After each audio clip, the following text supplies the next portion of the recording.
میں اسلام آباد میں واقع ڈی چوک پر موجود ہوں، جہاں گزشتہ 10 روز سے سیو غزہ کیمپین کے زیر انتظام دھرنا جاری ہے۔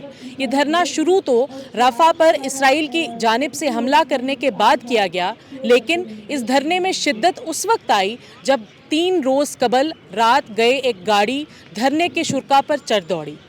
اس کے نتیجے میں 2 افراد جان سے گئے اور 3 افراد زخمی ہو گئے۔ ہمارا جو سیو غزہ کا پلیٹ فارم ہے، یہ ایک پولیٹیکل پلیٹ فارم ہے، تمام سیاسی سماجی تنظیموں، مسلم غیر مسلم سب کے لیے ایک نقطہ: رفح آپریشن رکواؤ، غزہ کو بچاؤ۔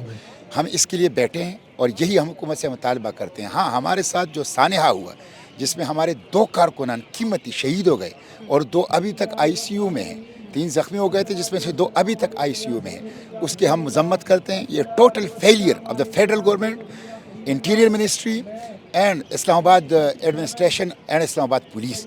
ہم وہ مطالبہ بھی کریں گے، وہ ہماری ٹاپ پرائیورٹی ہے، وہ ہماری پہلی ترجیح ہے۔ رفح آپریشن رکواؤ، 15 لاکھ اہلیان غزہ کو بچاؤ، اور اس کے ساتھ ساتھ یہ جو جرم کیا ہے حکومت نے، ہم اس کا بھی حساب دیں گے۔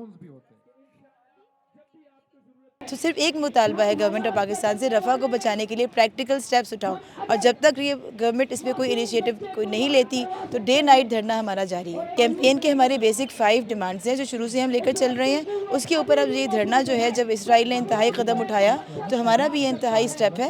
اور اس کے ساتھ ساتھ جو انسیڈنٹ ہوا ہے ہمارے ساتھ پرسوں، جس میں کہ ریڈ کیا ہے کار نے، اور اس کے ہمارے جو پروٹیسٹرز تھے اس میں سے 2 شرکاء شہید ہو گئے ہیں، تو 2 لوگوں کا خون اس میں شامل ہو چکا ہے جو شہداء الاقصیٰ ہیں پاکستان میں۔ تو اس کے بعد سے ہماری ڈیمانڈ ہے کہ اس کو قانونی کارروائی میں اس طرح سے کیجیے جیسے کہ حق بنتا ہے۔ مظاہرین کا کہنا ہے کہ حکومت جب تک رفح پر اسرائیل کی جانب سے کیے گئے حملے کے خلاف عملی اقدامات نہیں کرتی اور ڈی چوک پر ہونے والے حادثے کی غیر جانبدارانہ کارروائی عمل میں نہیں لاتی، یہ دھرنا جاری رہے گا۔